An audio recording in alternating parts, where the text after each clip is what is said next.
the inside story on the issues that affect you and your community.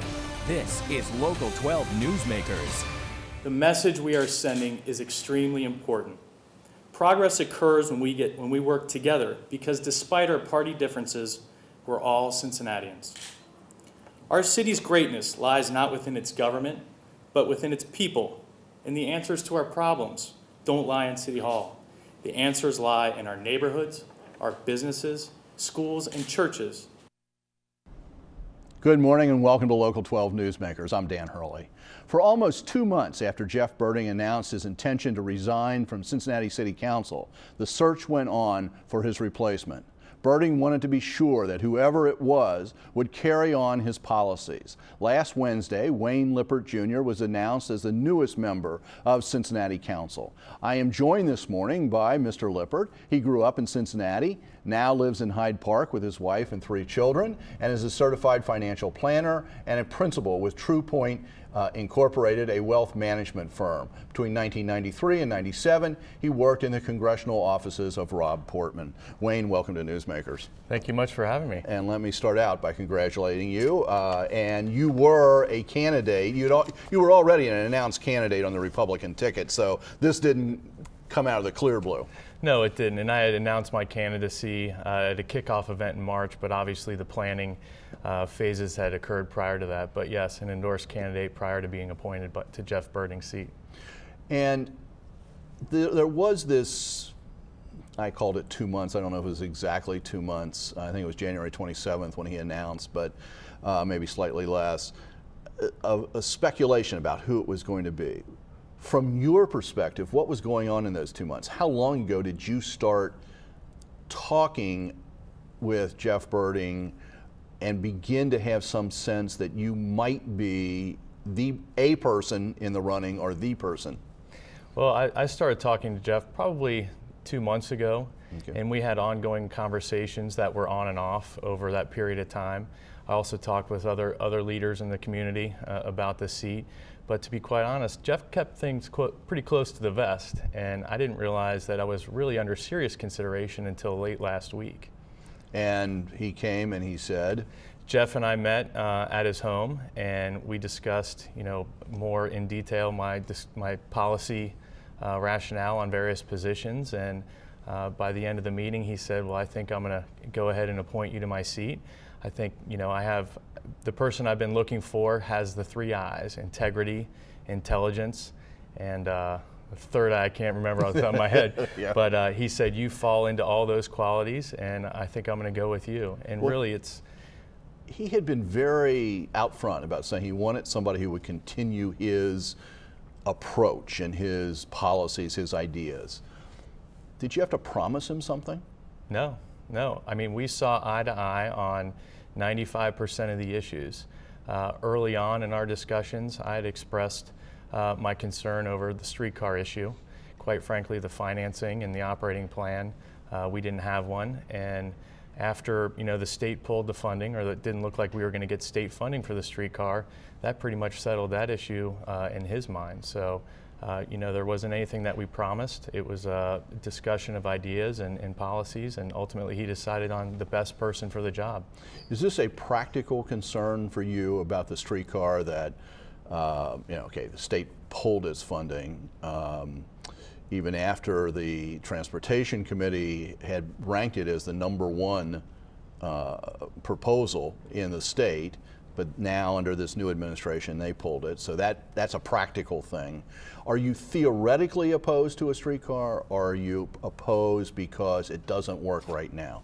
I have an open mind to the streetcar, but everything that I've seen, the entire package, doesn't make sense. I think at the city level, at this point in time, given our budget crisis, we need to be certain for every dollar we spend, we're getting multiples in return.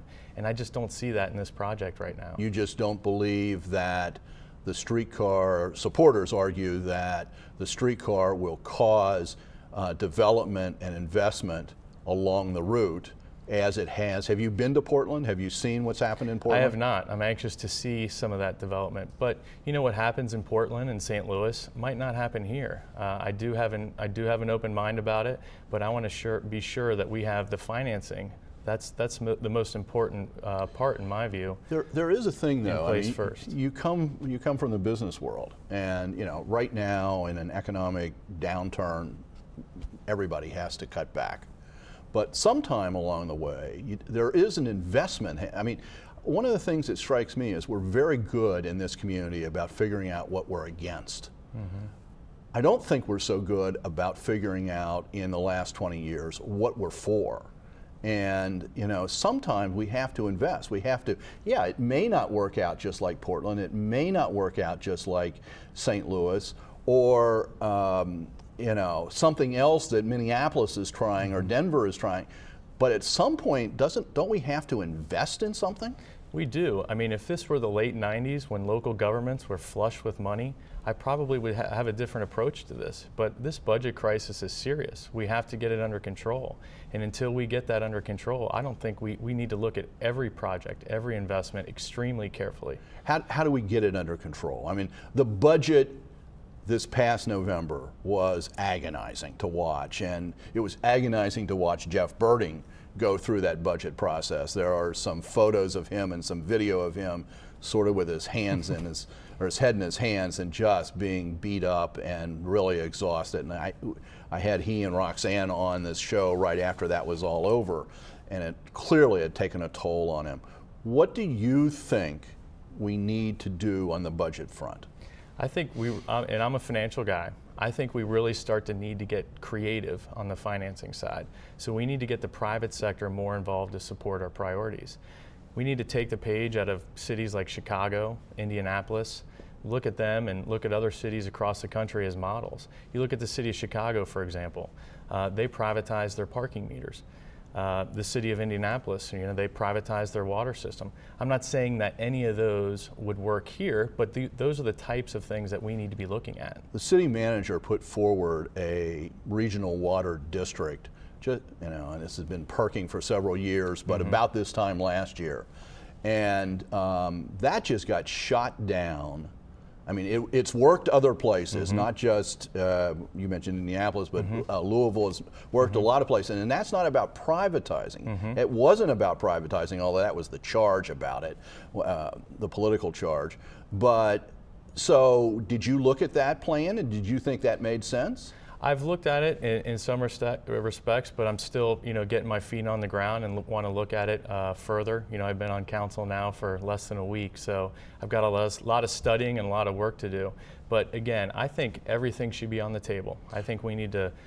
What about the question of, you mentioned Indianapolis, Louisville, Columbus, Nashville, lots of cities and their counties have looked for ways of merging or finding collaborative relationships. The waterworks would be an example of that, a regional waterworks.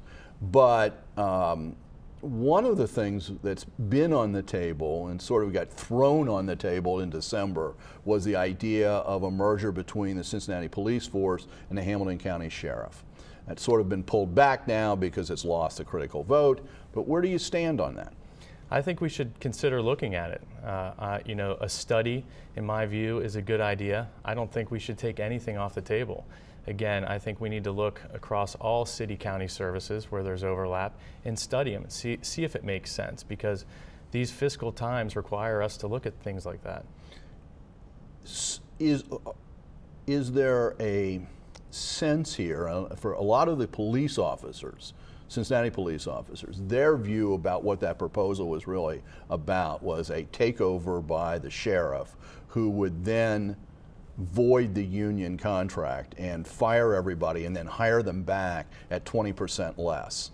Are there principles here about protecting city workers or eliminating unions, or how would you approach that whole question? I'm looking at it purely from a financial standpoint, and also we need to be sure that it doesn't negatively impact public safety. So those are two key items. If the financing makes sense and it doesn't have a disastrous impact on public safety, I think we should consider it. Within the context of the safety forces, this is something that's on your website, you say last resort to cutting police and fire. But isn't police and fire exactly where we spend most of our money? And Chief Stryker has said on this show, and I've heard him say it in other places, council sort of pushed him to hire an extra 100 officers a number of years ago. And he opposed it at the time because he said we were just going to get ourselves into a situation where we're then going to have to fire people or lay them off, and he didn't need them. Is it an absolute that we just can't ever reduce forces on the fire or the police departments? Well, it's clear we need to see how we can become more efficient in everything that we do. And I think we need to, again, keep everything on the table, and we need to look at consolidation of services to see whether or not it makes sense. So I'm all for studying almost everything that's out there. We have to in these economic times. One of the things you talk about, again, on your website, and I encourage people to go there, is the importance of supporting the Port Authority. Now, we've been hearing about the importance of the port for, I don't know, 10, 12 years. And it's done some things, but it's certainly not the vigorous organization that everybody hopes it will be, can be, could be, whatever. What's the city have to do to make the port work? I think we need two things. We need to ensure that it has a consistent revenue source. And secondly... And some of that from the city? Well, I know the talk has been obviously from the casino revenues, but you look at one estimate one day, the casino revenues are X, you look at it a second day, they're Y. So we need to ensure that there's a consistent revenue source in place. And that will really allow the port to attract key talent. I mean, we need real estate, financial, business professionals helping us drive economic development. And I really think the port is going to be key.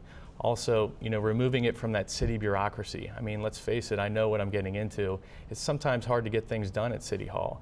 And by removing this entity from the city bureaucracy, I think we can have success. I want to pick up on that idea. You're talking about the city bureaucracy. The soundbite that we used at the beginning from your press conference on last Tuesday also echoes again, what's on your website. And let me just quote that. It says, "Our city's greatness lies not in its government, but with its people, and the answers to our problems don't lie in City Hall. The answers lie in our neighborhoods, businesses, schools, and churches." Almost exactly what you said on the beginning of the show here. I find it somewhat mysterious that, if the answers all lie outside of City Hall, why you want to be on City Council. And I find it, I'm old enough to have been around local politics for over 40 years. We used to talk about, there were answers in lots of places, but we were also proud of our government. We used to say we were the best governed city in the United States. We didn't have people like Willis Gradison and Charlie Taft and Ted Berry running against city government, even when they were, when they were on council. I find this tension really strange. Why do you want to be on council if you don't think the answers are there? It's easy. I mean, I want to be part of the solution, not be part of the problem. And we have so many good resources in Cincinnati. I know so many members of the business community, the church community, and educators, and they are willing to participate and help Cincinnati move forward. I mean, I think we're at a real crucial turning point here, and I said it in my remarks on Wednesday. We're going down a path of fiscal irresponsibility and don't have a really favorable business climate, and we need to change those things in Cincinnati. And using outside resources for their input, I think we can really move forward. But does that sort of, all those answers are someplace other than city government and outside of City Hall? What's that say to all those people who work for our city government? Well, we need to get out there. We need to get out there. We need to hear from them. We need to hear from those people, encourage them to come in. I mean, I'm approaching this job with open arms. People have asked me if I'm Jeff Berding. I'm not Jeff Berding. I'm coming into this. I want to meet with all the council members, get to know them better. I want to get to know their issues. I want to get to know the mayor better. I want to get to know all the community leaders and try to use all those resources to help me do my job. Do you have a relationship with the city manager? I've met him once, but I'm developing that. So again, I've been on council for less than a week. Because your predecessor, Jeff Berding, leaves council and is now going to go out there and try to get rid of the city manager. So I mean, it's not him as an individual, but as the structure. One last question. You talk about one of the groups, and you just mentioned it here, that you want to talk to educators. And again, you, in some of your materials, you talk about the need to work with the schools so that people move in and whatever. You know, you do realize City Council doesn't run the schools. But one thing that City Council did in this last budget is they got rid of the school nurses. And that's one of those areas that a lot of people are concerned about. What's your attitude towards that in relationship to City Council and the schools? Yeah, I mean, you're absolutely right. City Council, I think we have a responsibility to promote education, although we can't control it. Obviously, the school board does that. But again, I'd like to see the private sector potentially get involved and help support some of those priorities. Obviously, healthcare, particularly in education, is a priority of ours, and we need to get creative, potentially using the private sector to help support that. Okay. Theme here is the private sector is the answer. Not always, but I think they can help. Okay. And you know, given these economic times, we can't ask the taxpayers for more help. We've got to find some creative solutions. Okay. Even though you're going to be running from a seat on council, you'll be back this fall, certainly for Newsmakers, because it'll be your first real run, and we'll have all the new candidates on. Thank you. Great. Thanks, Dan. Good luck. Stay tuned. Opening day is this Thursday, and as predictable as it is that a parade will form near Findlay Market, a new book has appeared about the Big Red Machine.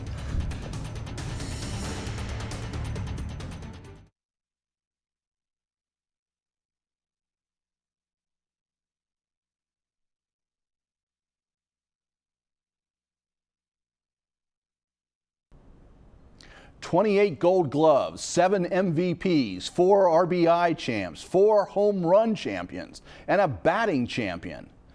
No matter how many times you look at the story of the Big Red Machine, there is always something fresh to learn. Welcome back. Forget the sun. In Cincinnati, spring starts this Thursday when the Findlay Market Parade moves out, and a few hours later, Edison Valquez throws the first pitch of the 2011 Reds season. An opening day Reds fan are always talking about the pennant in October that we're going to win and telling stories of the great teams and seasons of the past. And none of those seasons and none of those teams were greater than those delivered by the Big Red Machine in the 1970s. I am joined this morning by Daryl Smith, the author of the new Bob Howsam and the Making of the Big Red Machine. Daryl, welcome to Newsmakers. Thank you very much. It's an exciting time of year. It is always an exciting time of year. And are you a regular opening day attendee? I would love to be, and maybe the Reds are listening to this. If they could send me some tickets, I'd be there this year. Okay. I have been to several. I've been to warm ones. I've been to cold ones, but it's always fun to go. Yeah.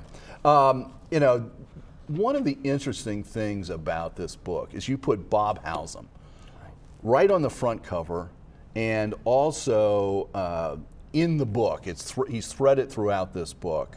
And before we get started, let's just listen. I've got a little bit of a clip I found of Howsam speaking about his memory of announcing Sparky Anderson as the coach. So let's listen to Bob so we remember what he looks like. Sounds good. I'll never forget, we introduced Sparky to the press in Cincinnati, and the next day the headlines in one of the papers was Sparky Who. Exactly. So why Bob Howsam? Why do you focus so much attention on Bob Howsam? Right. When I look back at the Big Red Machine, which was such a big part of my childhood and many Cincinnatians, I began to ask the question, why was this team so great? And obviously Johnny Bench's, Pete Rose, Joe Morgan's, folks that we just saw the video of were a key part. But I thought there had to be more, because it takes more than good players to have a great team. So as I began to research the Big Red Machine, everything kept pointing back to Bob Howsam. So I contacted him out in Arizona. He invited me out. We spent a day together, and that started sort of a friendship over the next 2 years, where we corresponded by telephone and mail. And I really put this book together. This is really a look at the Big Red Machine through Bob Howsam's eyes. And what is it that he assembled this team. I mean, really put it together, pulled it together with a couple of key trades, a couple of key hires. How would you describe that? Yes. And what what kind of general manager he was. Yeah. Bob Howsam, first of all, was a very intelligent individual, and he was also very wise. And he started in baseball when he was 29 years old. He bought the Denver Bears, who were a minor league club. Eventually, through Branch Rickey, he found his way to the St. Louis Cardinals, where he put together their great teams in the 60s. And then in the mid-60s, when a group of businessmen bought the Reds from DeWitt, Bill DeWitt, Bill DeWitt had been the general manager, and so when they bought the club from him, they needed a replacement. And they thought very highly of Bob Howsam, and they were able to woo him to Cincinnati. And when Howsam came, he was a very thoughtful man. He looked around at what he had and what he needed. And through the years, he slowly, piece by piece, put the Big Red Machine together, and that's what's chronicled in the book. Yeah, and sort of definitely a key to that was that trade that brought Joe Morgan. I mean, Bench and Rose and all, but Morgan was absolutely critical in that trade. Absolutely. And what kind of spurred that is the Reds had been playing in Crosley Field and had done quite well there. They went to the 1970 World Series. But when they came to Riverfront and they were on the AstroTurf, speed became so important. And Howsam realized he had a bunch of home run hitters, but he didn't have a lot of speed. Bobby Tolan was hurt at the time. And so at the end of the 71 season, he and his team, including Sparky Anderson, Chief Bender, some others, they said, who do we go after this offseason? And their number one answer was, we've got to get that little second baseman in Houston named Joe Morgan. And at the time, when they made the trade, Lee May and some others for Joe Morgan, the people in Cincinnati had really felt like we had gotten fleeced, that we had gotten the short end of the stick. Of course, history bears out that it was totally opposite, and Joe Morgan really was the catalyst for this connecting the Joe Morgan and that team to the AstroTurf is a different kind of team than could play at Crosley Field. Absolutely. That's really important to understand. Yes. And Bob Howsam was a big fan of AstroTurf. He thought it made the game more fair, because if every field was AstroTurf, then every field was pretty much the same. But he quickly found out that the way the ball skipped through the infield and the way it flew through the outfield across the grass, that speed was going to be essential to win in the National League. I don't want to give away too much of the book. Okay. But after you've done all this research, is there something you've never been able to find? There it is. It's what I call the great mystery. And as Reds fans remember, we lost the 1972 World Series to the Oakland A's in 7 games. Very close series. Went down to the last game. We lost in 7. And at the end of that, one of the local stations here, Jack Moran, the old sportscaster, produced a letter that had been written by a housewife in Cincinnati. And in that letter, which was postmarked before the World Series began, she predicted the scores correctly of all 7 games of the 1972 World Series. And it broke her heart because she was a Reds fan as well. She had every game correct. So they sent a news team out to interview this lady. I remember she had a couple of kids running around. And she explained it. She said, you know, I simply asked God to give me a dream about the World Series. And she said it was very vivid. I woke up, I wrote it down real quick, and I mailed it to the station. And she said my kids and my husband, they thought I was nuts because I was rooting for the A's, because I wanted this dream to come true. Well, since that time, I've been trying to discover the lady's identity or her children's identity. I'd love to talk to them. We scoured the old archives. Some films from that era were bulky, et cetera, weren't kept around. So really, this lady's name and identity has been lost to history. So if any of your viewers out there are aware of who this lady was or her family, we'd love to hear about it. I guess they can contact us at the station. They could contact us at the station, or might mention that you're a professor over at Mount St. Joe, and you can be contacted there as well. So do you have another book in you? I've toyed with it. I've toyed with it. I've thought about doing a children's book, actually, about baseball. Children's book about baseball. Yes. But baseball's still the passion. Yes, it is. Well, good luck, good read. So I really encourage people to take a look at this. All right, let's, I want to move on and end with one final point. I want to invite people who like what we do here on Newsmakers to join me in a new program called Discover Cincinnati that I have helped develop at the Cincinnati USA Regional Chamber. Discover Cincinnati has the same mix of attention on future trends and history of our region that you'll find right here every week on Newsmakers, and includes an all-day bus tour that I've developed over the last 25 years. and do only occasionally. Reflecting, if you want to find out about this, go to Discover Cincinnati, CincinnatiChamber.com/Discover Cincinnati, and you can find all of the information about the 3 evening sessions and the all-day Saturday bus tour. Okay, I want to end this morning by throwing this to Sparky Anderson, the person who kept this thing going on the field. Thank you and have a good week. Get out of here! Get out of here! Boys, I got news for you. We're going to be world's champions again, Sugar Bear. I got news for you. We are now going to be world's champions again.